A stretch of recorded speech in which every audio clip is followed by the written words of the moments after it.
Hey everyone, welcome to a new episode of Geeks From The Multiverse. Superhero fatigue is real, and these studios keep shoving cameos up our asses and calling it fan service. Of course, Marvel keeps dropping content like Taco Bell diarrhea, and DC reboots Batman more than I reboot my Wi-Fi. Kevin Feige's out here crying about Chris Evans not showing up. Bro, maybe write a good fucking movie first. Look, I don't hate the heroes. I hate myself for still showing up. I watch these movies like, please God, let this one be an actual good one. Spoiler, they're not. We're beyond fatigued. We're numb. Superhero fatigue? It's more like superhero PTSD. This episode is GFTM Unfiltered, so buckle the fuck up. We're geeks from the multiverse. We've come to unite all geeks. Now it's time to get geeky and dive right in, 'cause we're geeks from the multiverse.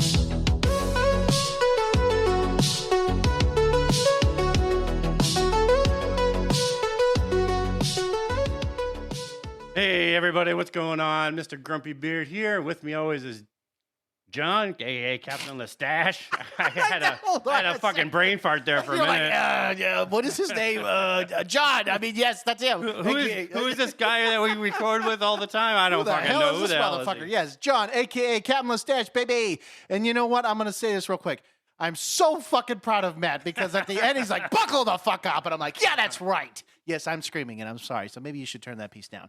Anyways, yes, you know what? Here's the thing, right? Because Matt and I agree. Superhero fatigue is a real fucking thing, right? So when you look at all these damn movies that are coming out, right? And you look at Jeff Feige, you look at James Gunn, you look at all these. Who the fuck is Jeff Feige? I mean, is that his fucking, shit, I'm sorry. Is that his fucking brother? Kevin, yeah, I'm sorry, Kevin Feige. I'm thinking of my landlord. I'm sorry. Yeah, so anyways, Kevin Feige and see, and I'm doing a brain fart now. Oh boy. So Kevin Feige and James Gunn, right? So you're looking at Marvel and DC. Now, and I understand yes, of course there's other studios, there's all this other shit. But the point is, like, we're talking about two major heavyweight when it comes to, like, superhero movies. The problem is with these two is that, you know, you look at Kevin Feige, who's been doing this now for a long time, and like what you just said about Chris Evans not showing up in the movie, and that's what he said about Brave New World. So the thing is like, what the fuck, man? That's the least of your fucking worries, man. Right. You know, there's more to this fucking whole film. Yeah, and we're gonna get into it. I know.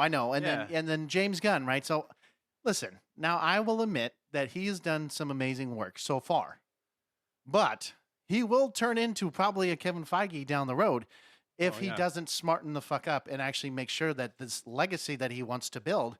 Because I understand with Superman and so forth, this is hopefully his starting point, right? But we'll see if he actually succeeds in this. Who knows? But yes, moving on to... Well, we have a new segment that we want to introduce, and hopefully we're going to be doing this a little bit more. And the new segment, we're calling it AI Fixed It, right?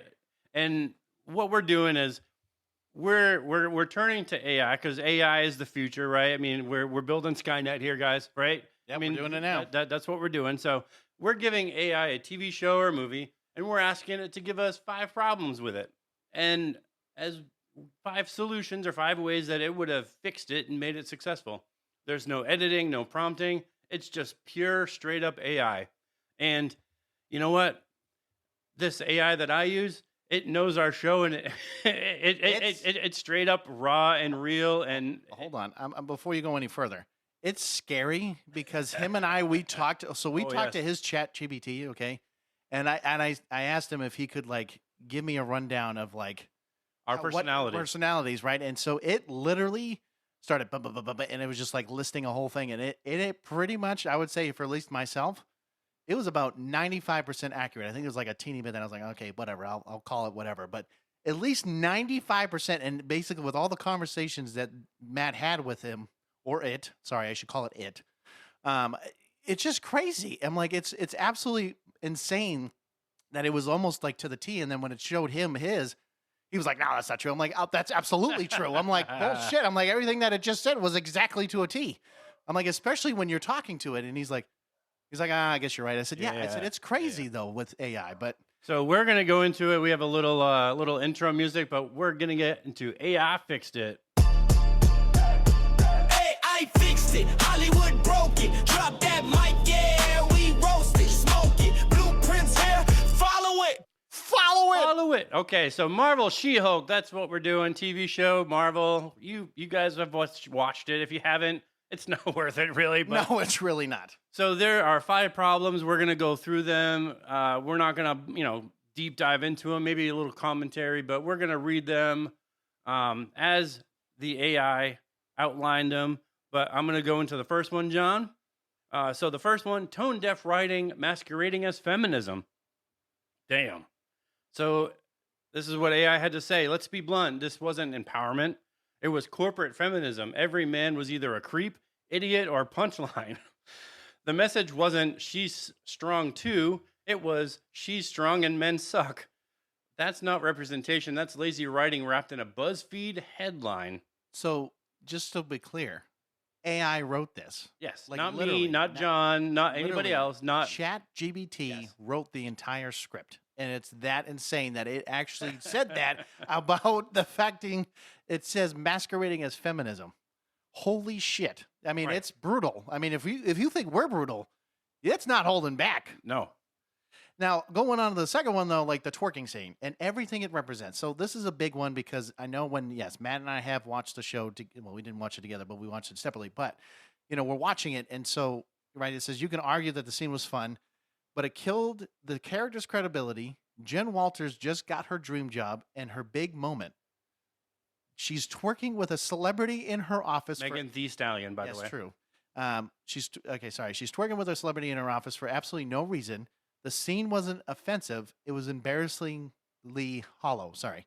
And Marvel promoted it like it was the peak of culture. So literally, She was twerking not as Jen Walters though. She was twerking as She-Hulk. She-Hulk CGI. right, actually in her, if I'm not mistaken, in her lawyer suit. Right. Right. And so I thought it was interesting that you see these two. And it was like, actually, I think it was like like towards the end of like the episode or like literally Right at the end, yeah. or I think it was like it was supposed to be like a mid-credit scene or whatever, but like it showed right at the end and you're just like, what the fuck What the was that hell is about? this about? Yeah. And it made no sense. And so, moving on, right? So I'll do the next one. It's fine. That's fine. Bruce Banner was castrated. Ooh, Absolutely, boy. freaking lootly. Okay, and I'll tell you why. He was castrated as soon as they made him Professor Pussy, but that was Well, we're gonna get to that in a second. But the Hulk used to be tragic, or my God, I'm sorry. The Hulk used to be a tragic powerhouse. Now he's a chill yoga bro, Yoga bro. with zero edge. Okay, worse, the show went out of its way to undermine him. Jen literally tells him she handles anger because she deals with catcalling. Oh boy. That's not a clever comparison. That's spitting on a character's arc for a cheap punchline. I mean, That's like excuse me, I do with catcalling all day. okay. Okay. No, but I mean, it's true. I mean, well, Matt made a good point. I mean, yes, before all this shit happened, yes. Yeah, when they because made him he- Professor Pussy, yes. Yeah, Professor Pussy. Is that what we're going to call him now? Yeah. Professor Pussy. Yes. Yeah, no, I mean, it's sad that when you look at the Hulk, like he's right. I mean, or technically AI is right. I mean, he's a chill yoga bro with zero edge. I mean, when you look at him in the show, it's so sad to watch him because he's not the Hulk that he's been this entire time. And all of a sudden he's like, oh, and then especially when they show, because it actually doesn't even say it in here, like the strength difference. When he gets all pissed off, he's like, oh, okay. And he like throws it off. And it's like, okay, stop crying about it, you crybaby. Like, guess Right, what? yeah. I mean, I get it that she's trying to be stronger than you in a sense, but like, you don't have to cry about it. You don't have to be like like yeah, you said, no, pussy. it's It's just sad. So number 4 is a legal comedy with no law or comedy. Well, that's true. Well, Jesus. The pitch was Ally McBeal with superheroes. What we got was half-assed courtroom skits and a sitcom grade filler. No meaningful cases, no clever legal arguments, just, hey, look, obscure character. Laugh, nerds. I love that. Hey, look, obscure character. Laugh, nerds. The writers clearly had no idea how to write law or comedy. So That is exactly, I mean, when this show was pitched, it was supposed to be like Law and Order, but comedy. It was supposed to be a legal comedy. And AI nailed it right there. There's no law. There's no, the comedy isn't really that funny in the show. no, I mean, it's sad. I mean, the worst part is like if you would have Actually, I guess we'll talk about that in a minute. But like, Yes. all I'm going to say is like, you know, if you would have focused on certain things about like the law piece of it, as well as, you know, sure, having that comedic humor. I mean, because the whole point is there's no reason to continue with these damn fucking, you know, features of people, like these guest features or whatever, because it doesn't make any sense. It had nothing to do with the show. And that's all it was. It was just a bunch of fucking people just guesting on the damn show. And Matt Murdock / Daredevil should have had higher standards. I'm just saying. That too. That's a definite fact right there. That would have been problem number 6, by And the way. then But right here, right at the end, the meta ending was a coward's way out. Abso-fucking-lutely. The finale admitted the show's plot sucked. Well, abso-fucking-lutely on that one. In the show itself, instead of resolving the narrative, Jen literally deletes it. No confrontation, no climax. Just, haha, Marvel bad, right? Cool. So now we can't even take your show seriously. And you made it. So it's like, you're right. Like, why did we just watch your fucking show? Right. If all you're gonna do is just say, okay, we're gonna peace out now. We're just gonna pretend like nothing happened. And then, you know, if you watch the show, I mean, especially at the end when you look at Scar, yeah, he's the chill yoga bro. he's the chill yoga bro. I mean, he's even worse than fucking Hulk is. I mean, it's bad. Oh yeah, it's bad. So we have the problems. Just to sum it up, so tone deaf writing, the twerking scene, Bruce Banner being castrated, no law or comedy, and the meta ending was a coward's way out. Those are the 5 problems. So now we go into the 5 fixes that would have actually made the show work. The first one, make Jen Walters a real person, not a Twitter straw man. And I have to admit, I don't know what a Twitter straw man is, but I don't either. I'm assuming just if we make Jen Walters a real person, give her flaws, make her question her role, let her feel torn between being a respected as a lawyer and as a Hulk. Empowerment comes through growth, not shallow dunking on cardboard men. Ouch. You want to represent modern women. Start by writing one with real depth. God. I can't agree with this any more than what AI said. I mean, if you want to make a real character, maybe stop with like trying to make a statement and actually create a real character. Right? Like, Yeah. I mean, so here's another thing. I actually just looked up straw man just to see what it was. A straw man argument is a logical fallacy where someone misrepresents or distorts another person's argument to make it easier to attack or refute. It's like building a scarecrow to knock down instead of engaging with the actual opponent. okay. So there you go. There you go.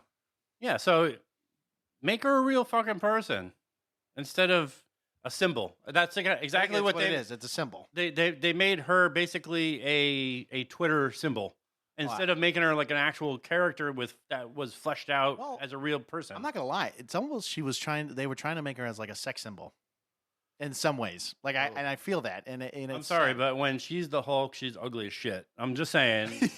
Well, Nobody is looking at She-Hulk and going, "I want to fuck that." hold on. Instead of maybe if you're Matt Murdock, you do, but no, he also can't see, so that's probably part of it. Damn, he's like, I can't see shit. I But can't don't see care. shit, so I'll fuck the shit out of you. No, I was gonna say, well, hold on. There was one dude that wanted to. He only wanted to be with her if she was in Hulk form and nothing else. Yeah, probably because he was a fucking freak. But we're moving on to number 2. Anyways, yeah. So the second No one looks at the Hulk and goes, "Man, I want to fuck the shit out of that." I mean, maybe if they probably saw like a huge, a long whatever, thing, a schlong. Anyways, second one. So, right, if you rebuild Bruce as a mentor, not a punching bag, it's true, right? Because if you look at how MCU has done it lately, right? So they've already knocked off all the male. Read the thing first. Okay, well, I was working on it. Let me finish. I was saying that they've already knocked off all the damn male characters for the leads in this sense. So in this case, right, let them wrestle with passing the torch. Hello, that's what I was about to say. Let them fear for Jen. Okay, fair enough. Let Jen surpass him, but earn it. If he's gonna disappear on a Sakaar spaceship, make it mean something. Make us want to follow him, not forget him. No, and that's kind of what I was just saying. I mean, he's at the point where he's not going to be. I mean, he'll probably be the Hulk and he'll be around, whatever. But he's given up the torch. I get that. That's what they were doing already It's just No, if they just did it- decided to like demean him and Well, undermine no. him, and she basically was like, "Well, I'm stronger than you because people catcall me." And No, I agree that half of what she was doing in the show did not make any sense, or really at that point even give him the wanting to be Right. like, here's passing of the torch. Here's you earned it. Like, no, that just says, okay, well, whatever. I guess you already figured it out, so fuck me, I guess. And then he just goes off and does his own thing. whatever. I guess I'll just go over Right, here. and that's what he does. And he went to fucking Sakar, and then it was like, okay, and then you're like, hey, I have a son. What? Yeah. At the end of the show? So number 3, focus on actual law-driven plots. I mean, that should have been That should have been number one. that should have been number 1. You were number one. No. So use the MCU's weirdness on case law. Who's liable when a shapeshifter impersonates your husband? Can a clone sue for identity theft? That's clever. That's funny. That's the show we were promised. That would have been fun. That would have honestly been funny. And I think it also would have shown a different light of things because, like, when you look at Matt Murdock or, again, Daredevil, like, those two would be great. Like, you know what I mean? Like, in the sense of, like, Right. fighting law together and doing that. But they didn't fucking Having do that. them like face off against each Yeah. other, like in a courtroom where they're arguing against each other. And I mean, hell, in the comics, I mean, both of them were both representing heroes in the sense. So why not fucking do that in a show but they like didn't. this? They didn't actually do any of that shit. Like none of the. I mean, they were in court for like maybe one case, but that was Well, bullshit. it was Wong, and I think the shit. I'm trying to remember his name. You know what I'm talking about? It's the Hulk's nemesis. Yeah, Yeah, but I can't remember his name off the top of my head. Anyways, Tatiana. Tatiana. well, no, not She-Hulk. I'm talking about Hulk as Abomination. Sorry, I had to think about his name. So like him, right? But they helped him, but then Tatiana or Titania, I think that's what her name was. Yeah. Yeah. Not the point. It's stupid shit. And then 4, right? So ditch the forced cameos unless they serve the story, which this is what I just Right. said earlier. Wong showing up for memes, useless. Titania as an influencer villain, wasted. Every cameo should challenge Jen legally or emotionally. Daredevil was close. Yes, that's true. Give us more of that. A courtroom, face off between Jen We're and Matt. just Which, saying shut that. up, Yes. Shut up and take my money. Like, that's exactly what we're talking about. Right. Like, this is the kind of shit we want to see. No offense, I've seen Wong. Who cares? Like, he's just showing up magically wherever, but it doesn't matter in the case of her. And I unless get it. it Like makes sense. I get it. Like we see them sort of almost in a relationship, but that's not what we want to see. No. Not all we want to see, but we want to see them like in court. I mean, they're both fucking lawyers, so we want to in a lawyer comedy. Like we want to see them in a courtroom facing off against each other and having that tension. But Right. that never fucking happened. No, and I mean honestly, I think it would have been interesting to see like you said that tension in court, but then maybe that affects like if they had a love triangle or some shit. But they don't. They don't have anything, and they just calls it And a this is day. where we're saying like if they were like having these continued cases where Matt Murdock was on one side and Jen was on the other, and they kept having these things, and like Well, Matt would have been she's- the public defender in a sense, and then Jen could have been a prosecutor, right, But but then she's doing the She-Hulk thing and he's doing the Daredevil thing, and they're crossing paths, and then during the course of the show, they find out, she finds out or he finds out like they're who they are, right? and now they're like in court together, and they're like, Oh shit, oh shit, like. what do we do now? Yeah.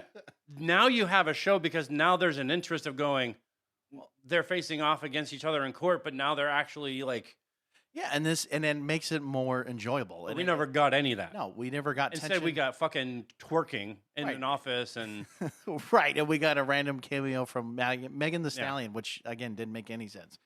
so yeah. Number 5, keep the meta, but weaponize it. Don't erase the plot. Rewrite it with purpose. Let Jen find a way to outsmart Kevin. Not just unplug him.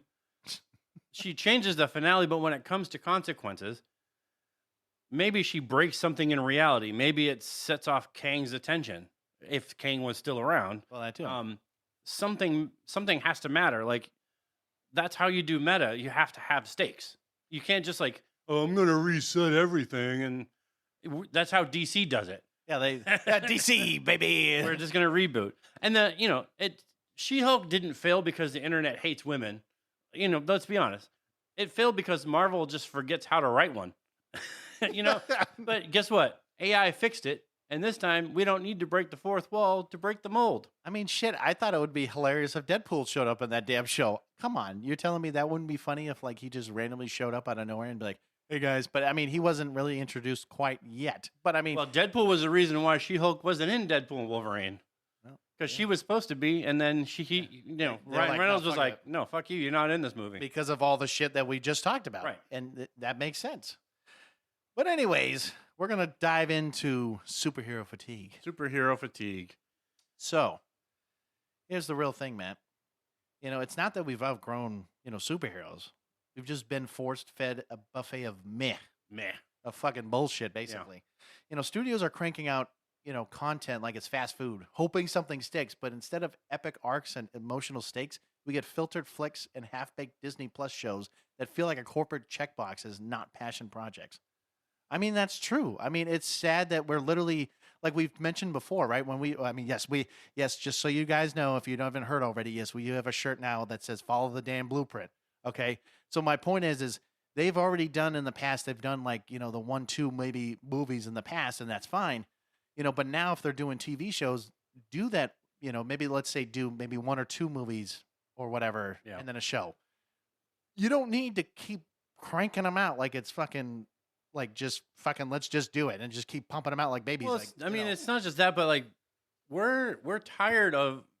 I mean, we're not tired of the characters or the superheroes themselves. Like we're tired of being asked to care about characters that we haven't really asked for or we don't even care about.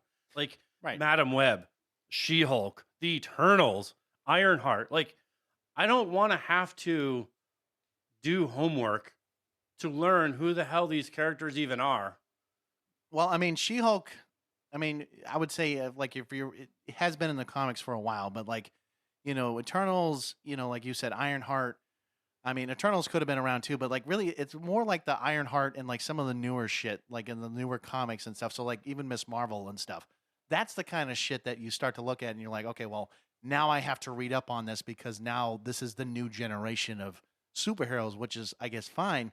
But we're talking, the golden, silver, brown, all the different ages of comics that, literally has shown Captain America, Iron Man, Spider-Man, all the Fantastic Four, X-Men, these big hitters that have been around for so damn long. But I mean, you do Thunderbolts, right? Like That too. you do Thunderbolts, but then that one movie, and I'm supposed to know everything about them from that one movie, but then you never do another project or another movie, another TV show, another animated. You never do anything else with those characters again until 2027 or 28, whenever Doomsday comes out again. Probably, yeah. So I have to literally do homework to look at comics or to look online to read about who these people are so that I can learn about all of these characters. Not only that, but here's the other thing about, if we're going to talk about Thunderbolts for a second.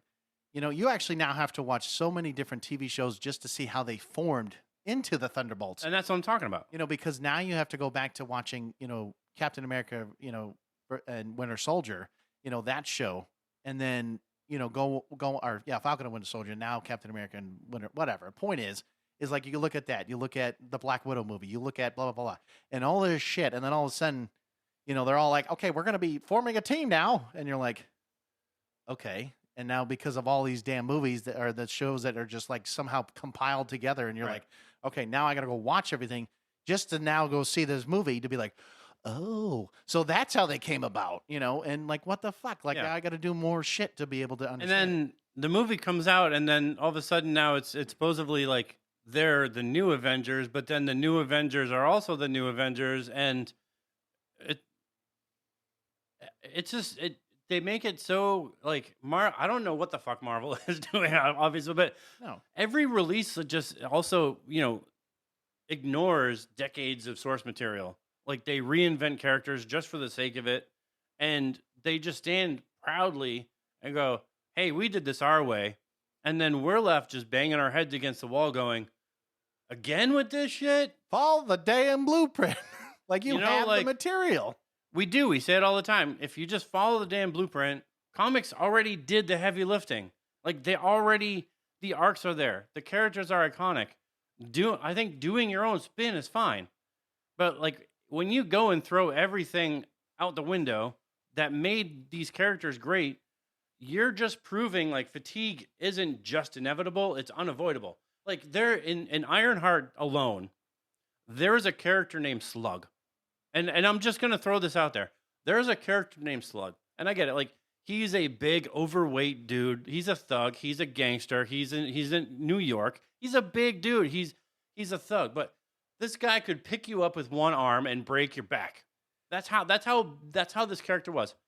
In Ironheart, do you think he's a big overweight gangster thug? Probably not. He's a skinny piece of shit, if I'm taking a guess. He's a black transgender hacker from Madripoor. Cool. That's cool. I'm glad we had to use those, titles in a sense of like what this character is now. So they basically, I mean, they took a character that was iconic. Slug had his own underground.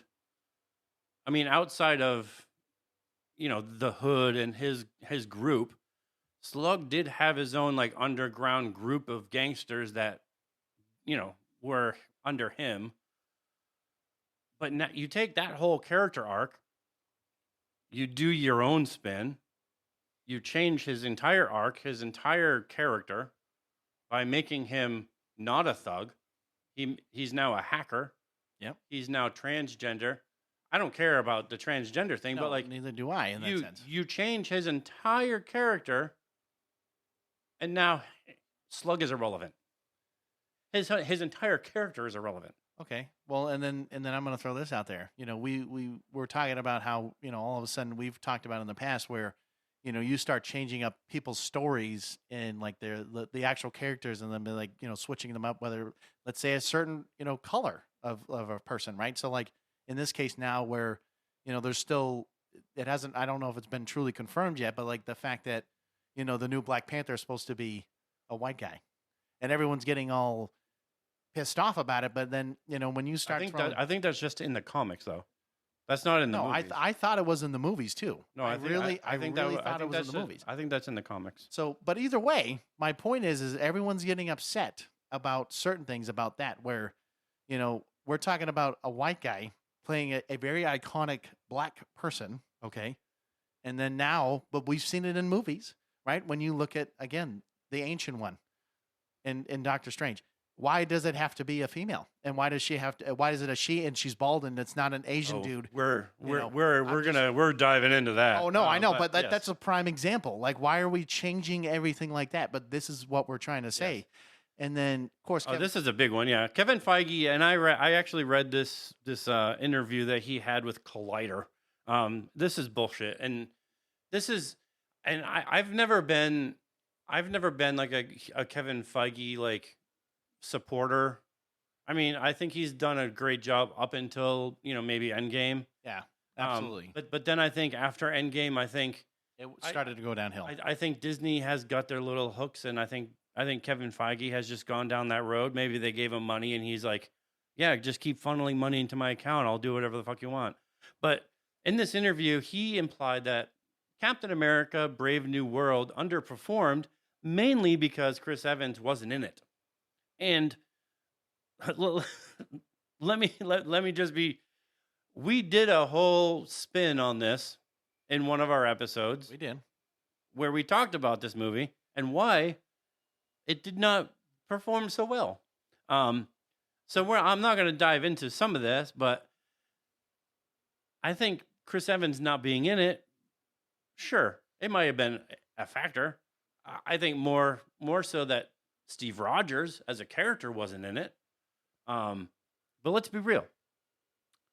Sam Wilson, the character, not the black dude that plays Sam Wilson, Anthony but the Mackie, character yeah, has been MIA for 6+ years in the MCU. The last time audiences saw the character, he was in Falcon and Winter Soldier. correct. Which was in 2020, I think. I don't think about it. You can't disappear a character for half a decade and then expect people to rally behind him. He's been gone. I've been telling John this for this whole time. How do you expect this guy to be Captain America if you don't put him in projects? Like, you can't develop a character when you're not putting them in stuff. This is why the MCU was so popular then when they were in phase 1 through 3, because you saw fucking Iron Man and Captain America. This is Steve Rogers. You saw them in fucking everything. Right, because they were the main focus on when it came to the team, right? Because the Avengers team was Iron Man and Captain really being the co-leaders. But Marvel has stopped doing this, and this is the problem. So the truth is, most fans never wanted Sam as Cap in the first place. Not because they hate Sam, but they never brought him in to take the mantle the way the comics did. Right. Marvel never did the work to earn it on screen. Right. And then, honestly, I'm going to say this, and I know this isn't quite in there, but I would have liked to see Bucky take the mantle. He's white. No, but hold on a second. I'm only saying this because, like we've talked about, technically, I know, Bucky was his ward, if you want to call it, back in the day. It would go to a female before it would ever hit Bucky. I got you. I'm just telling you right now. And I agree understand that. I agree with you, though. I would much prefer Bucky over Sam or anybody else getting it. No, but there's nobody in the MCU that would deserve the shield. I mean, so here's the thing. I mean, because the issue is once they did Bucky Barnes the way they did, and then they made him the Winter Soldier, and they did all that piece, and he's thinking like, hey, I'm not deserving because I was brainwashed by Hydra and all this stuff. I get all that, but the redeeming factor in that is that when he goes to Wakanda and he does all that, and he gets out of that like brainwashing mode, and he gets basically back to himself, and he comes back to his normal self. That's where I would say, okay, this is your redeeming quality. This is your redeeming, like, here you go. Like, here's the shield. Take up the mantle. Like, show us, like, you can do it. No, but I agree. I know. You're right. In the sense of Marvel and DC. He's another character that got castrated by Marvel. But again, sorry, not DC. Sorry, Disney, like, they didn't want to do that. They, like, you're right. In this case now where we're focusing on, like, really female-driven roles in the sense of, like, now, and these teams that have to be basically all female, we're just saying, you know what, no dudes allowed, and it's like that's what it is. And then kind of moving forward here, there were way more problems, right? Yeah, we've said way this, more problems, right? And we're already saying this, like but simply not because of Chris Evans. I mean, the script was a mess, the villain was forgettable, the pacing was off, the stakes, felt like paper thin. Evans not being there didn't help, but this wasn't some masterpiece ruined by his absence. It was already in trouble. The biggest plot twist, and Matt actually told me this, and I actually got pissed. So you already ruined a major character, especially in this movie, because of one fucking element, okay? And Matt already knows where I'm going with this. The biggest plot point of this whole thing, if you haven't seen it, well, too bad. This is going to be a spoiler alert. If the fact that adamantium was founded on a fucking celestial island, and not actually, formed or created. I mean, that destroys Wolverine's background. That destroys his character because now it's like, okay, I guess we're going to Celestial Island now. We're going to... Not to mention you just found it in this movie. In this movie, and nothing else. You never found it once. Yeah. And so again, you ruined Wolverine. You just ruined his fucking arc and his story. Unless you're saying this is somehow a multiversal thing, and then we're going to see something else in a different light, but it's like you just ruined it. Now you're just making excuses, but yes, I mean that's it's the truth though. But I think this is the problem. Like, his takeaway is just surface level. I mean, he's blaming basically nostalgia. He's looking for, instead of looking at like why the MCU has lost its heart, he's bloating quantity over quality, shallow storytelling, characters pushed without development. It's not that audiences can't accept change. It's that Marvel stopped respecting the blueprint that made people care in the first place. Like, again, Feige thinks Chris Evans would have saved Brave New World. That just shows how disconnected he's become from the soul of Marvel. I'm going to say this real quick before we get into the next one. I think if Stan Lee was here, and if he was watching some of this stuff happening, he would die a second time. No, I mean, it's sad because I think Stan Lee had a very influence on the whole Marvel universe, but also, at least talking with Kevin, like he could have been like, dude, this is wrong. Why are you doing it this way? And it's sad that this is some grade A bullshit. No, and I mean, it's sad that, if you got a guy like him, like he's the one, like, coordinating these things in the sense, and like there's a reason why, from like we said, Iron Man to basically now, or sorry, up to Endgame, and then past that, it's like I don't know where the fuck we went, and then we just threw it all on the fucking bullshit win here. It just doesn't make sense. And so now when you got a guy like Stan Lee, and if unfortunately again, R.I.P. It's sad, like you said, he would have died a second time knowing that this shit was going on. I'm like, Right. You have a fucking comic. Let me give you all the comics. Why not read it? Why not see what it's actually about instead of just like, okay, well, it's because Chris Evans wasn't around. I guess that must have been why. And fuck you, man. That is not the reason. There's a lot more to it. We've already explained it. Yeah, because listen. Because no offense, you killed off Iron Man, and you do a show, Ironheart. You could have put a fucking cardboard stand-up of Tony Stark, and that would have had more personality than Riri Williams. Absolutely. You know what I mean? Like that show, you can say, people can say what you want. Like it really wasn't that bad of a. It was a bad fucking show. When your show is 100% representation, it's a bad fucking show. Absolutely. The only highlight of that show, and we're gonna move on. The only highlight of that show was Mephisto. Of course. He should have been in episode 2 because he would have driven that show, but he shouldn't have been in that show at all. Already, I was going to say, if that's the case, then you should have already brought him in like a long time ago, like around the time of like Wanda. He didn't even belong in that show. No, he would have been a Dormammu belonged in that show. Yes. Like, he did not belong in that show. Mephisto should have been the villain in like Wanda and Vision in that sense, or like something in that. That would have been fine. But because again, we decided to wait so many years. You decided to change everything.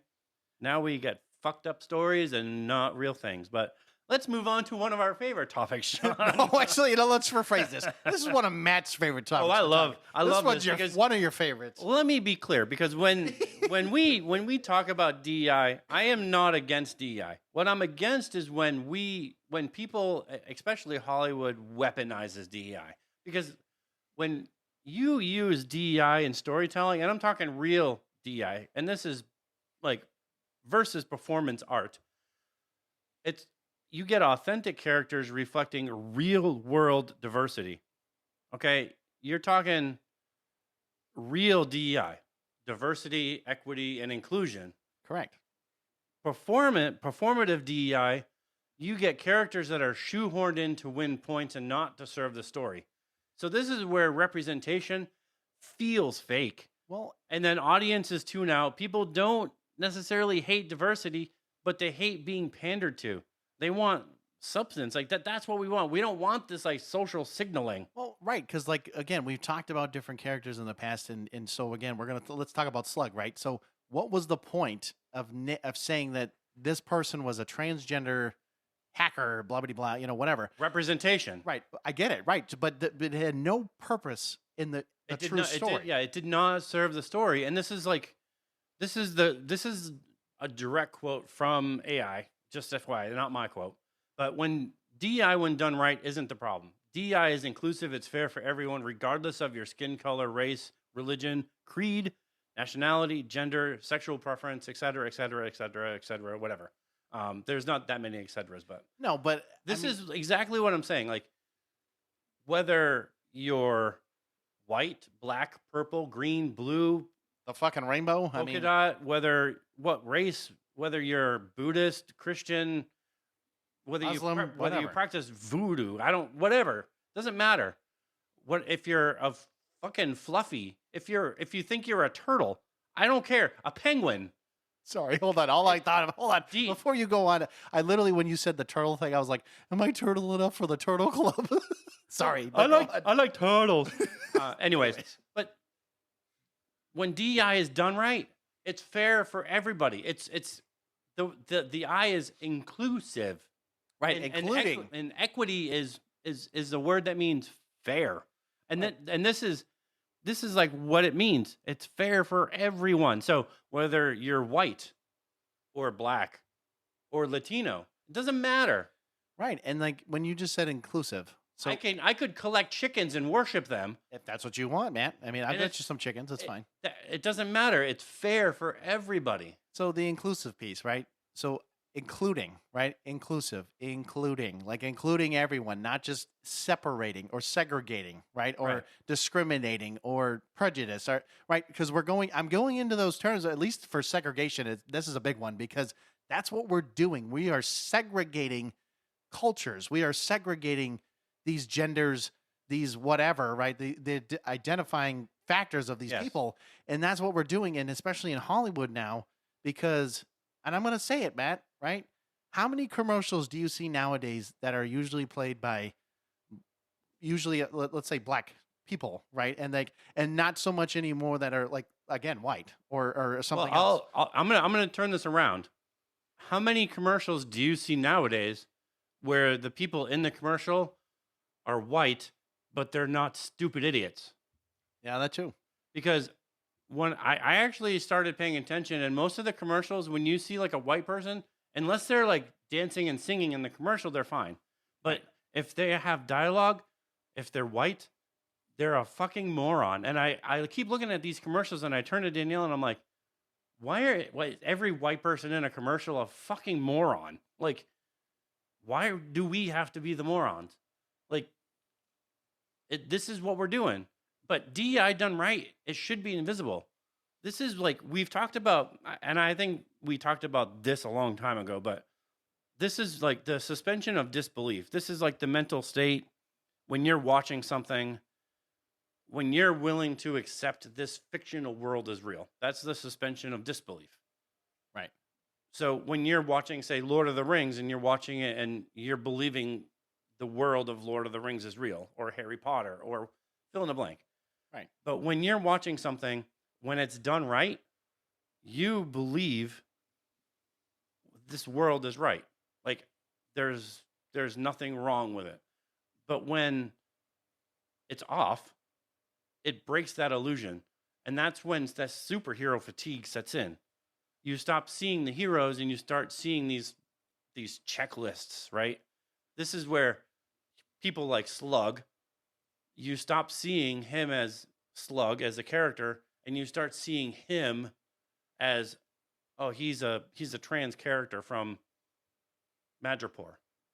I don't see him as Slug, and that's a problem because it breaks my suspicion of disbelief. Well, technically, I know in Marvel Comics there are actual gay, transgender, lesbian, whatever, like actual superheroes. I know that there are, or at least gay that I know about.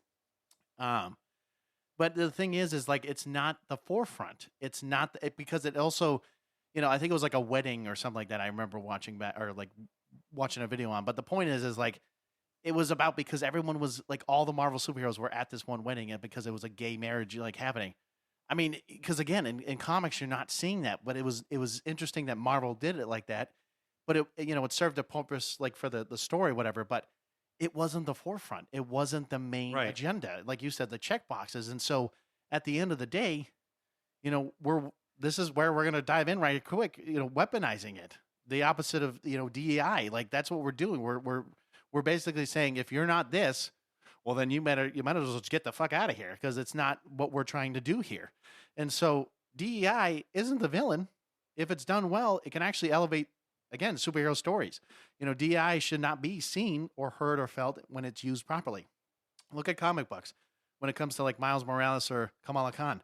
Not the show. Not the show. No. Definitely not the show. The show is a prime example of them changing. Correct. And then, again, both beloved because they're well written, not because they check a demographic box. Because Miles Morales, again, he's black. He's actually black, and I think he's Hispanic as well, so he's mixed. But then Kamala, who is technically Middle Eastern. I don't know if she's Indian or I want to say I think she's Pakistani or like Indian, like some. Point is like again, we don't see too many Middle Eastern. We'll just call it Middle Eastern, right? Superheroes. There really isn't. And so when you see this, you're like, okay, cool. But it's not about them being that, wherever they're at in the world, that kind of thing. It's about they're a superhero. They have a certain set of abilities, and they have an interesting story to tell. Yeah. And it has nothing to do with what they are or who they are. Yeah, it just when you weaponize DEI, like it's hollow, it's forced, it's shoved into stories as like a corporate virtue signaling. So it's when we've actually used this acronym and it's basically DEI, but it's the letters are reversed, and they mean different things. Well, And this is, I'm telling you right now, like when we tell you what these letters are and the order they're in, it's pretty shocking to me. I look at this and I go, wow. but it because- makes sense. But when it mutates, it's what we call DIE. Like die, like DIE, and it's division, inequity, and exclusion. So I'll go through the first one. So the first one is division. So instead of uniting fans, you get forced narratives that split them. It stops being about the story. It starts being about picking sides. Fans versus studios, old versus new, identity versus legacy. It's about fragmenting, segregating, and dividing. Hold on, ready? What does this remind you of, Matt? One of your favorite shows on the same platform of technically in Disney, but in this case, another great franchise, huh? Oh, Star Wars. Oh, yeah. Because who's your favorite two people that really did a good job with this show? Oh, fuck that. I'm not even mentioning the name of this show. Okay. Oh, really? I'm just going to say it because now people are wondering. Probably. We'll see. Anyways, it's The Acolyte, and it's Kathleen Kennedy. Yeah, and who's the other one? Who's the other one, Matt? Fuck that shit. Fuck that shit. I didn't know if that her name shit. was her name. No, but like Leslie Headland. there you go. Yes. Okay, but No, but that show, yes, that if you ever want, I mean, I don't think, with Ironheart wasn't quite as bad, but Yeah. the interviews that the actors from the show, it goes down the same road, because the actors from the show Acolyte did the same exact thing, but Acolyte did one step further when they actually went out, Leslie Headland and, the main actress that was in the show, they actually went one step further and they were like, if you're not a woman, this show is not for you. Oh, okay. I thought I was a Star Wars fan. Oh, so I guess I need to stop watching this show Because I'm not a woman. because I'm not a lesbian woman. Oh, okay. No, but that's a prime example of that. And they came out and said this all the time, and it was like, this show is not for you. You're just not one of us. And then hold on. What's your favorite quote from Leslie? I think you had one favorite quote that she said. I don't remember now. I think it was along the lines of like, we know what's best for our fans, or something around the lines of that. I mean, I don't know the exact quote, but she was saying like she knows Star Wars fans and she knows what they like. Right. And so I remember Because you saying this show is so much of a fucking success that you know exactly what we like. Yeah. No, but that show is a prime example of division, because she came out and said right away, and every single actor and actress on the show were saying the same thing. Like, the show is not for you. It's for us. We're doing it for us. It's for us. And she clearly hated men. And if you watch the show, you can see it. No, So it's true. The opposite of diversity, and that this is the D. It's division. Right. And sorry, but Kathleen Kennedy and Leslie Headland give us big D. Jesus Christ, man. Anyways, I'm gonna dive into the second one here. Hey, I said we were unfiltered. If you don't like it, go click on another podcast. Go find some kitties to cheer up about, okay? Go find a knitting podcast or something. So yes, the I. I'm not going to tell you what it is yet. I'm going to do what Matt just did. So this is, of course, the opposite of equity, but real equity is fair opportunity, right? Or fair opportunity. Weaponized DEI is fake fairness. One group is elevated in name only, often at the expense of compelling and storytelling, creating resentment instead of balance. It's making it fair, but only for certain groups of people, as long as you fit within the certain categories. So, what we just talked about with Leslie Headland, sorry, she just said that. I mean, if you're not a male, Right. then you shouldn't be watching this show. And you're just sitting there like, okay, but I've been a Star Wars fan for years. It doesn't matter, because she knows what you like. Right, but she knows me. She knows me, Matt. She calls me up every day and is like, yeah, I know what you like. I Don't know you what worry. I know got what you like. I know what you like. No, and that's right there. I mean, the fact that you're saying, hey, if you're not a transgender, lesbian, gay, LMNOP, whatever you want to be, yes, I rhymed there. I'm sorry. But, the point is like, if you don't fit this like cookie cutter mold, right? That's that's the best way to put it. If you don't fit this cookie cutter mold of whatever they want, And They the don't cookie give a cutter shit. and the cookie cutter mold changes, by the way. Right, and it's fluid. It's never a solid state. It's always this changing flow of societal whatever changes that we need to be. Like today's standards versus, let's say, and we're gonna eventually talk about some 80s, 90s, and 2000s down the road. But like, when you go back in time, right? Let's go back to the 90s for a second. When you look at the standards of what people were watching and like who was watching it or whoever it was, it didn't fucking matter. We weren't talking about this bullshit, but let me put this in terms of a metaphor between inequity and equity, because I think if you're looking at this like you have like if you're the boss, Yep. and you have your employers and they're like, nobody can reach this top shelf. We need this stuff on the top shelf, and you're like, well, I can't move the shit on the top shelf because we just have no storage. So what I'm gonna do is I'm going to buy stools so that you guys can just get on the stools and Climb up. and reach the stools. So here are two differences. Equity, right? Everybody's not the same fucking height. We can all agree on this, right? That is absolutely correct. Equity would mean I would go out and I would buy maybe 2 or 3 different size stools. So if somebody was shorter, they could use a higher stool. Right. Let's say I bought 2 different sizes, a smaller one and a taller one. So taller people could use a smaller stool to reach the top shelf. Smaller people could use a higher one, right? That's equity. It's Right. fair. Both groups could use a different stool. Inequity is like, you know what? Fuck it. I don't care. I'm not buying 2 different or 3 different or 5 different sets of stools for people with you're fucking mini. You're a tall motherfucker. I don't care. You know what? Yeah, you're getting the same fucking one. I'm buying 4 stools and they're all the same height. And now the short person's like, I still can't fucking reach it. And I go, Too you know fucking what? bad. Too fucking bad. Ask the fucking motherfucker that's 7 feet tall over there. You know what? I don't care. True.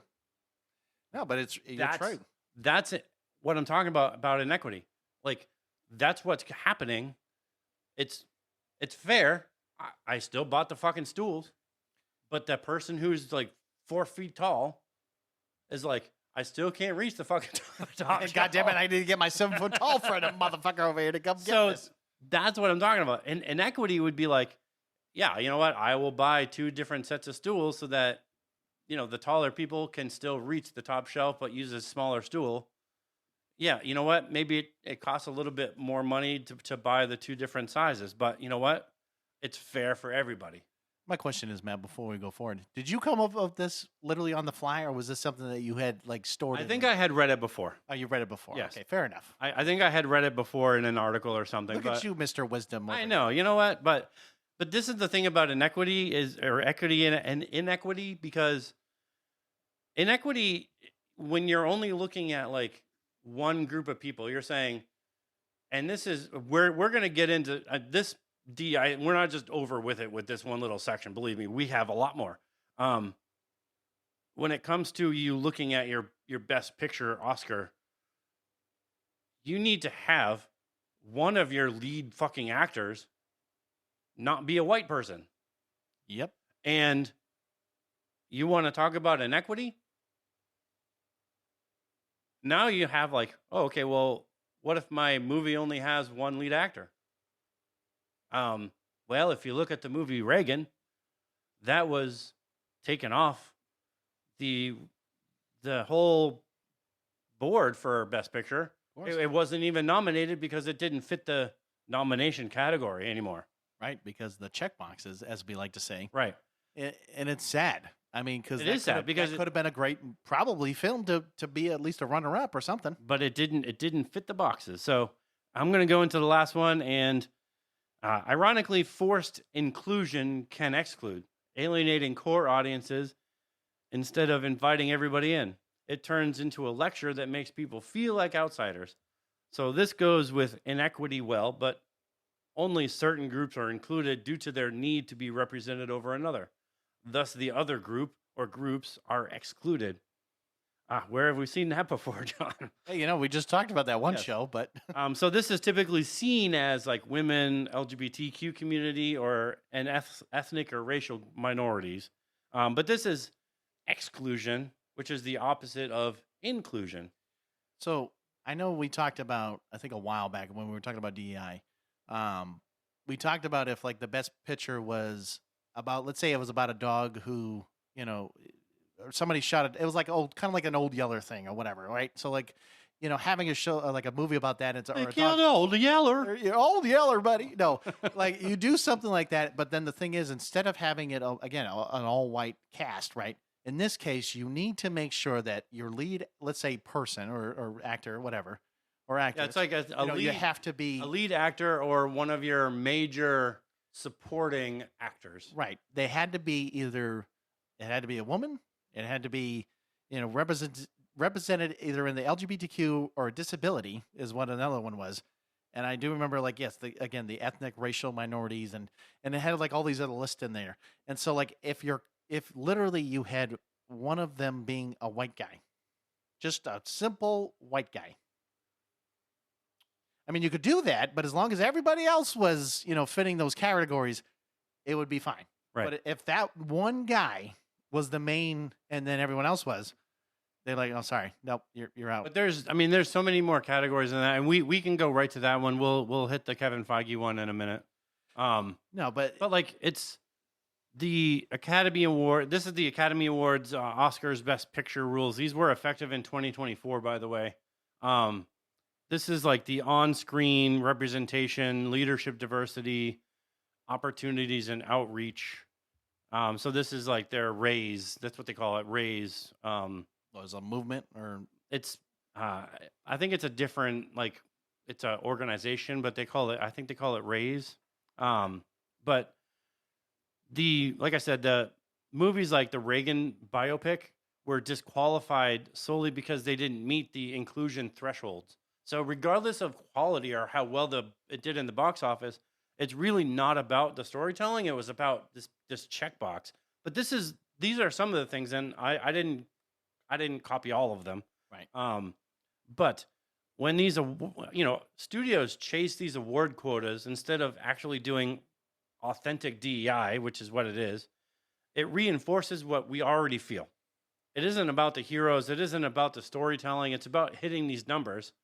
And like nothing kills our excitement more than realizing that these characters and these stories are only being done for the purpose of them checking these Oscar checklists. So imagine passing down the best people to work on a multi-million-dollar movie because you need 30%. That's a huge number, by the way. Right. And I think it was about like the production crews, all this other stuff. 30% of your crew and 30% of your actors need to be women, racial or ethnic group, LGBTQ plus, or people with a cognitive or physical disability who are deaf or hard of hearing. So 30% of the crew and 30% of the actors. Correct. So that's 60%. And that's not including that one of the lead actors or major supporting actors have to be a woman, racial or ethnic group, LGBTQ, or have a cognitive or physical disability, or who are deaf or hard of hearing. Again, and I'm going to say it, like there's not too many people that could literally fit that entire checkbox. Right. Depending, like all of them at once. And that's just the crew. It also goes into your leadership, your producers, it goes into the entire. I'm pretty sure it goes into the director, right? Right. It goes into everybody. So you're like, if you have the best people and they happen to be white, you're like, I'm sorry, we can't hire you. So you're gonna pass the best possible people on a possible $300 to $400 to $500 million movie. Right. That could make probably $1 billion or more, depending on what it is. And you're sacrificing that because you're having to meet a checkbox, because if you win the awards, sure, that praises like the company. It shows that like, hey, we're award winning and we're at this rate. If I was going to be spending $300, $400, $500 million on a movie, I would be telling the studios, fuck your award. I want to make the best possible movie. I'm sorry. I can't focus on a fucking Oscar, which would be great Right. for, I'm sure, my future career. But I am making a movie now. That I want to make with certain people. So if you want to make money now, you'll let me do the movie I want to do with the people I want to do it with. Right. And they'll probably just be like, no, fuck you. But I mean, so if you think about it like this, right? So like some of the best actors, the most highest paid actors in the world. I know I haven't looked at it in a while. Yes, one of them being Matt's one of his favorite wrestlers of all time, Dwayne "The Rock" Johnson. No, I'm joking. No, the point I only did that because he's shaking his head. No, but like he was one of the highest paid actors. And granted, he's Samoan. You know, he's from the family, whatever. Point is like he's again like he fits the racial piece to this, but he's a dude. But he's one of the highest paid actors of basically right now. I'm not saying right at this current moment, but like there's a lot of the people on that list. I mean, women. I'm not saying that, and some of the women actresses. I'm not saying that they're not, of racial descent or, have an LGBTQ whatever, background or whatever. The point is like a lot of them are not making what the males were making, and some of them are, again, a lot of those people on at least the top 10 list, they were white. I mean, and there are of course a couple that are like different colors, but the point is what I'm trying to make is like if you're trying to make a movie, depending on what that is, and you're having these high paid actors and this and that. And they play these great roles, and you're making a movie that is, like you said, a $300, $400, $500 million movie that can end up making that $1 billion mark or higher. Why aren't you going to do that? And then you're looking at the Oscars, you're looking at the Academy Awards, you're looking at all this shit, and you're like, okay, like you said, it's great. It's wonderful that you want to get an award, but at the same time, is it really worth getting one fucking award versus the amount of money that you're going to actually make in the long run from the release of the film? I don't know. But going back to Marvel before we end this kind of D.I. nonsense, but Marvel and Kevin Feige, and I'm really picking on Kevin Feige here, but Kevin Feige actually did double down, and I don't know if this was the same interview or if it was a different interview, but he actually doubled down recently, and he said, Marvel is going to continue D.I. because, and I quote, this is like an exact quote, these heroes are living in a modern world with modern problems. So in other words, for Marvel, D.I. is not going anywhere. And I think, yes, the first part of like what he was saying, he's not wrong. The world is very diverse. We know, like, yes, they're living in a modern world with modern problems. The story should reflect modern day problems. I get that. Correct. However, that's also when us as fans have checked out.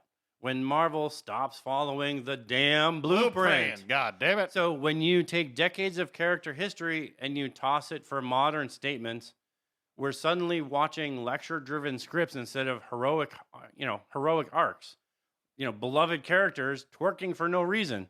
Or constant gender swapping of characters so Marvel can have their DEI representation. Wink, wink. Superhero fatigue. Hey. Hello. I was about to say, wasn't there a movie we just did on that we just talked about a certain character that just fit that description of what you just said about the gender swapping? It's not, but again, what's funny though is like, it's not totally wrong, but the problem was like you said, changing the backstory, changing some of the things about it, and not mentioning other important characters that were a part of, let's say, this story, right? Is eliminating the whole entire thing, because now how are you going to, if you want to bring them, like, what are you going to do? You're going to be like, okay, well, let's just make up a random, well, they showed up out of nowhere. Here they are. But this is the thing with Marvel, and they do this to they do this to their fans all the time. Like we were in this lull before Deadpool and Wolverine. We were like, again with this shit. Oh, it's again with this bullshit. And then somehow Deadpool and Wolverine started coming out, and we were like, oh, this is going to save Marvel. Oh, it's going to be so great. It's like Marvel Jesus. It's Marvel Jesus. He's going to resurrect Marvel, and it's going to be great again. And then Deadpool and Wolverine came out and was like, this is the best thing ever. It's so great. Yay, we're saved. And then it came out, and then again with this shit. What the fuck? Like, again with this bit. bullshit. Like, and now we're like, Fantastic Four, oh, it's so great now. It's so great. Like, this is the best thing. Like, we're at that high level again, sort of. Kind of. I mean, we're kind of at that little like lull again, but we're gonna get to that lull again. I'm telling you, no, because the best. we're going to get there again, and it's gonna be that same fucking bullshit that we've been at before. And Kevin Feige has confirmed it. D.I. with Marvel is not going anywhere. And not only that, I mean, because like we were just talking about, like when you just said Fantastic Four, I mean, the next really big film that I know at least for Matt and I, is going to be, the whole Avengers Doomsday, and then again, Secret Wars. I mean, but we both know that when we're looking at these two movies, I'm still wondering how the fuck, especially, I don't know about Doomsday, but at least in Secret Wars, that you and we were watching, I remember that trailer or whatever, that they confirmed that there was like 80 plus people for characters wise in this movie. And I'm like, how, like, yeah, Endgame had a lot of people. Don't get me wrong. They did. And they did a fantastic job, but now you're going to double that of what you're doing. And you're going to pull in everybody that you just had for the last, I don't know how many years of phases now. To do this. I honestly think these two Avenger movies are building up to a hard reset. And you know what? And And then we're going to be like, Marvel, baby. Where instead of like Elseworlds, it's going to be like, the Marvel, baby. Marvel reboot, baby. Yeah, baby. Yeah. But yeah. I mean, we're saying DI is not the problem. It's how they're using DI. It's when it's organic, we're going to celebrate it. When it's forced, we're going to disengage. And right now, like, I'm sorry, but Hollywood seems more focused on checking these boxes than telling great stories. And that's why, D.I.E, Division, Inequity, and Exclusion is driving this superhero fatigue harder than anything else. And, I don't want to, die or kill this thing. I don't want to die. I don't want to kill this thing harder than we've already, killed it. But honestly, they're not going to stop doing this. No, and it's just going to be the perpetuating like circle of motion. It's just going to keep revolving around itself, and it's just going to continue to build itself, and it's going to be this like snowball effect. My thought right now, I mean, honestly, with James Gunn and Superman, I know you haven't seen it yet, but I am going to see it. Yes, I tried hard to find DEI in that movie, and Danielle was like, well, what about, hot girl or whatever her name is? And I was like, well, she's already in the comics. So right, that's fine. It's not like they made her like a raging lesbian or, like she was like, oh, look at how hot she is. Like there wasn't any of that in that movie. It's not like with that stupid ass haircut that guy Gardner had. Oh, I did see that because that looked really stupid. They did make comments on it, but it wasn't like he was a raging gay guy. You know what I mean? Like I really watched it with that filter of like, they're adding something in this movie. I know it. And I went through the whole movie and I was like, I'm actually surprised that there wasn't much of anything. Because I was assuming one of these characters was going to be like, oh my God, look at this. Like the only one problem, that I had was when they brought in, and if you haven't seen Superman, I'm fucking sorry, but it's fine. Go find a knitting podcast. But was when Supergirl came into the Fortress of Solitude, they they portrayed her as like this drunken party girl. And I was kind of like, when she first came in, it was like, so she's like a blonde drunk party girl? Like, I don't get it. Like, I hope that's not how they portray her in the movie that they're doing.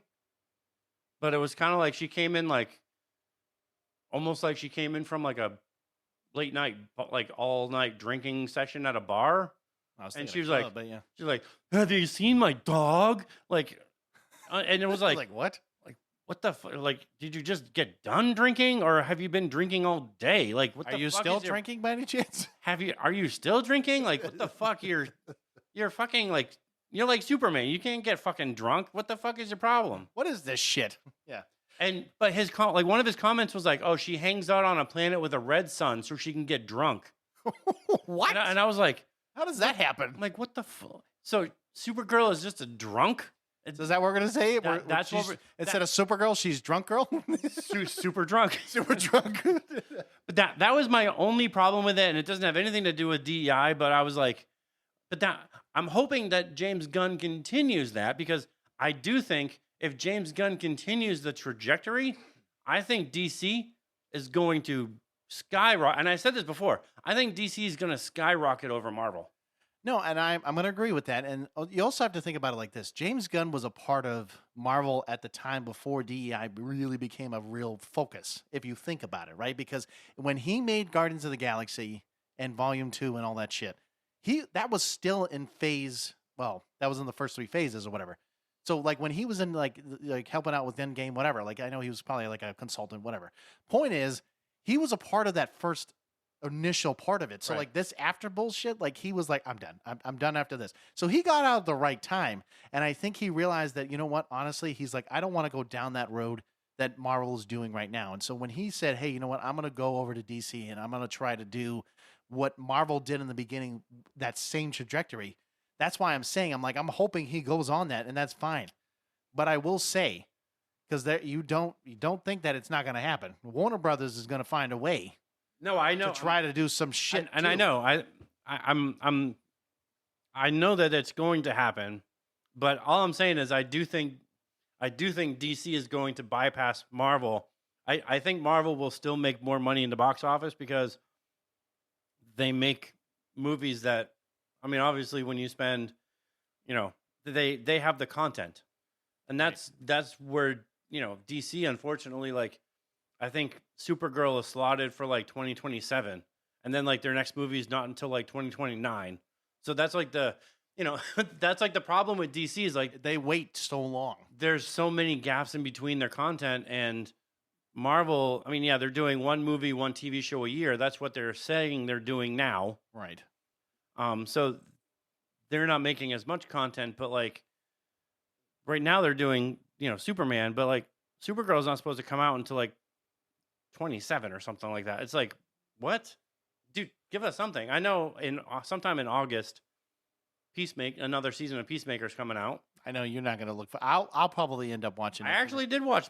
Oh, you did? I actually did. Hold on. Before I go any further, this gentleman right in front of me did not want anything to do with John Cena because that's because I fucking hate John Cena. I know you do, but I found it interesting. Go ahead. I want your opinion on it real quick. I actually liked it. Wow. Maybe if you stop bullshitting and look at a damn show for a second and just watched it and just said, okay. I just fucking hate John Cena. I understand, but it's funny how you like the show. It's actually a good segue to our next thing. Yes, I know. Because PG.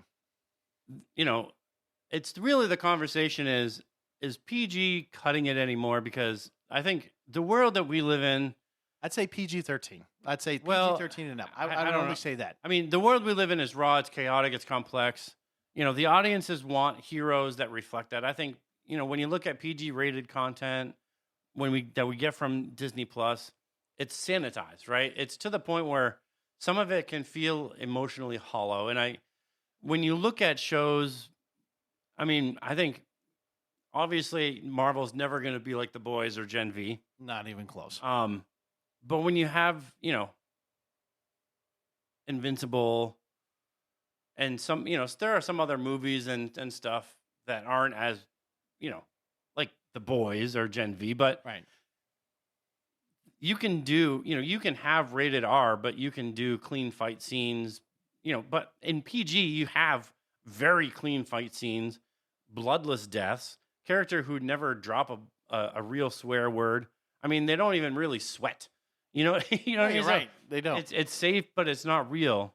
And then, yes, on the flip side of that, you do have The Boys, you have Gen V. They're blowing up because they lean into the grit, the trauma, the gore, the consequences feel like they're dangerous and unpredictable. And it's just in a way where PG content just doesn't match. But it's really the question of like, can these real sugar-coated superheroes connect to real audiences anymore? Or do we go to a more, maybe PG-13 or rated R? Because I think you look at Invincible or Peacemaker or Logan or Deadpool or even The Boys, and that content's killing it. Well, here's the other thing, right? And so I'm gonna throw my like because I already know your daughter. Well, yes, your kids are already old enough. So the thing is like when so if I have a kid now, right? So of course with Wyatt, right? So he's only not he's almost 2. I'm not saying like a lot of the shows that you and I have watched or like no, hell no. I would never let him watch The Boys. I would never, at least right now, I would never do that. I would never put him to that or some of the other shows. But like you start to look at yeah, I'm gonna throw CW here for a second. So your main boy Flash, or your the Green or Arrow, right, or Legends of Tomorrow, like all those CW shows. A lot of them were because now Arrow was more of a rated R show, easily. Flash was kind of that PG-13. Legends of Tomorrow is kind of a mix because it shows like death, but it also shows like certain other things because of the certain characters. But my point is like when you're looking at some of those shows too. I know I'm switching it up here, but uh, looking at how they did, right? So like CW made those shows and they really did a good job because they did a great job of telling those stories behind Flash and Green Arrow and Supergirl and all that other shit. And then they had crossover episodes for God's sakes. They had events and shit, and that was cool. Where when you look at Marvel, in the sense of like their crossover shit, their crossovers are the movies. They don't have like the TV shows just like whoop and they're like intertwined with one another, and they don't do that shit, and that's where they're lacking too. And I'm only saying this because like when you do look at Disney and they're sanitizing that, like you were saying, like the shit that you would think, okay, hey, when you're looking at the Avengers and they're supposed to be like, okay, they're solid, they're not supposed to be swearing this and that, but then like the later phases, they're all of a sudden like they're not saying fuck you, but they're like damn shit, and they randomly throw those words out, and you're like, that's not. I mean, I guess you can call it like a PG-13 because there's slight swearing in certain things, but you're right. I mean, PG now, especially in today, it's geared towards kids. It's not geared towards the adults that are loving these shows. And I'm not saying that don't get me wrong, there are some definitely good shows that were originally meant for kids. Some of them are actually not too bad. I mean, as you watch an adult because you just have a different view on it. But at the same time, you're right. You're PG-13, you're rated R, you're whatever. That is killing it because that is showing that real world shit that's going on and not the sugar coated bullshit of what we see now. Yeah, I think when you're looking at, the first instinct of like, well, if it's rated R, nobody's gonna go. My kids aren't gonna see. You know what? Some of your kids are going to see fucking Conjuring and Saw in the theater. So right. I don't even want to fucking hear that they're not going to go see a rated R superhero movie. You know what I mean? Like, come on. I mean, yeah. Now, hold on. All I'm going to say is this, right? I think we talked this was a long time ago. We were talking about like, it was like the morals and like video games and stuff. But like, we can really towards this to like the movies and stuff or TV shows. I mean, use your best judgment, right? So I mean, I have a 2-year-old. I'm not going to make him watch Logan or something like that and be like, okay, bud, have fun. No, I'm not doing that. I'm not going to have him watch that. Like if he was like, I'm going to say it, if he was like 12, let's say in the ages of 12 to 17, I would sit him down and be like, hey, listen, like this isn't real life. This is still a show. This is still a movie. This is superheroes. This is that. You need to understand the reality versus the fake in a sense. I mean, yes, it's fake in the sense of like the shows and the TV, the movies and stuff, but it's not real life. Like you're not going out and you're going to go fucking kill somebody and like, cut their heads off or, whatever the fuck they're doing. Like that's not real. Right. I was like, so, keep that in mind. So when you're having your kids watch this shit, keep that in the back of your head because I mean, yes, I mean, I'm not saying all kids are like this, but no, you don't want your kid to grow up and be like, I'm going to be a serial killer today. No, like you don't want that. You don't want them to think, okay, well, I'm going to go do that. No, but you need to have those parameters. You need I mean, obviously, but I think just because something is rated R doesn't necessarily mean it's going to be like The Boys. I mean, you can do a rated R, and it just means that the violence or the language or the sexual content might be that level, but you don't always have. I mean.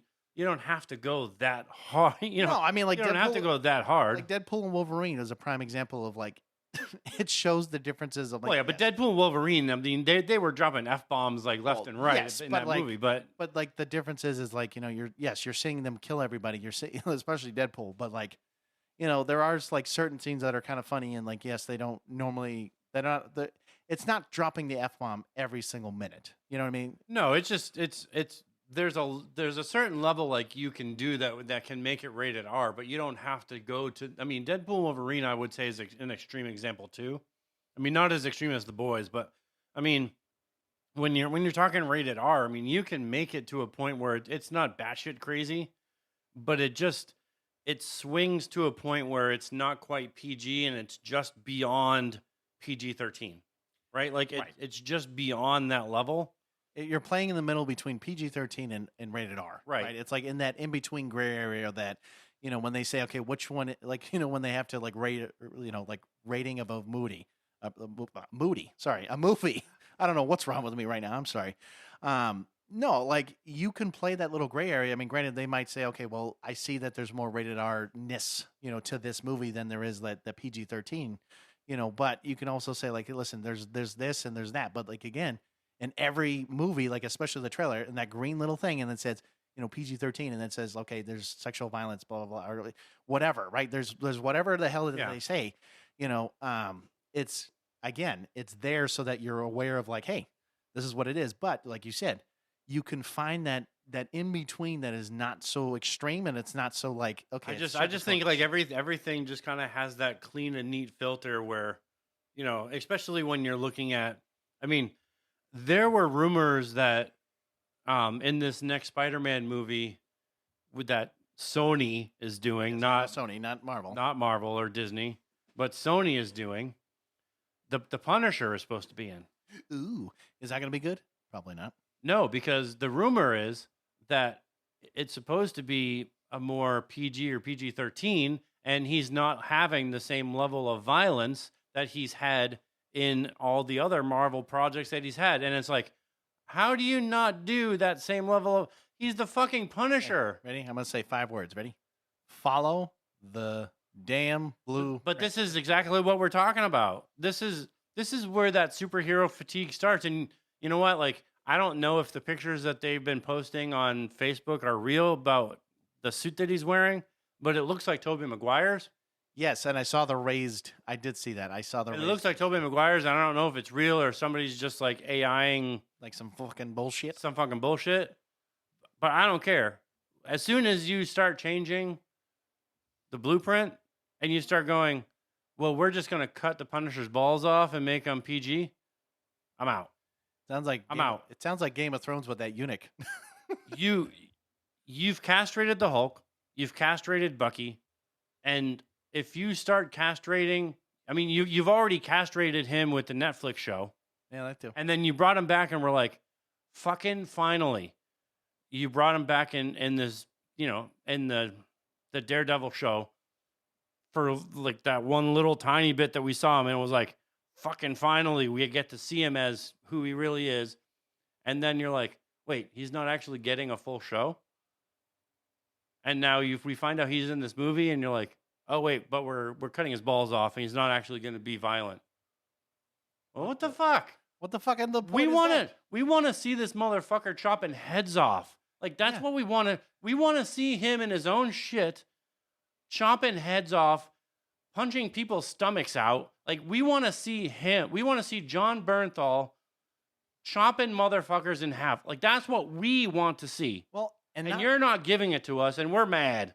I mean, and then again, no, but you're right. We're mad. We're fucking mad. No, it's like, but you look at the fact that if you look at Deadpool, right?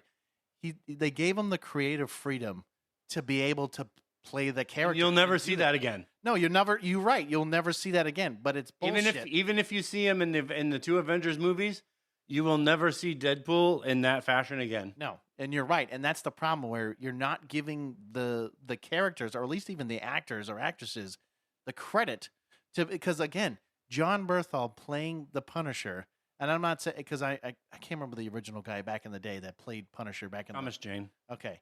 He played an excellent Punisher as well, but like, granted, it was never a part of any studio or like Marvel and everything else. But I mean, but it showed the real character. It showed the real shit. He did good with what was given to him. Right. Yes. And so the thing is when you look at John Berthel, like, yes, both Matt and I, we were both like, oh my God, this is a role for him. Like, and show him play this role. I almost want, like, you almost wonder if John Bernthal suffers from PTSD because because of this shit. Yeah. Because he plays PTSD.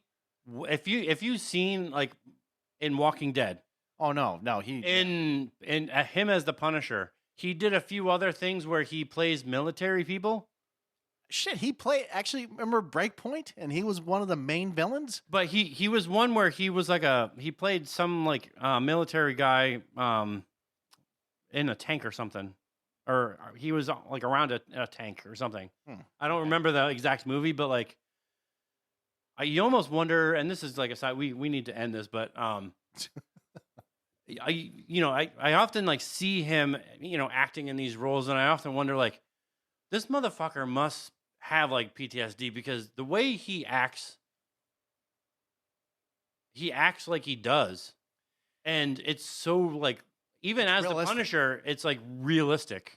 No, it's true. I do now. I'm understanding what you're saying. I do see that. I do see how he envelops that character. He envelops the role, and he actually just.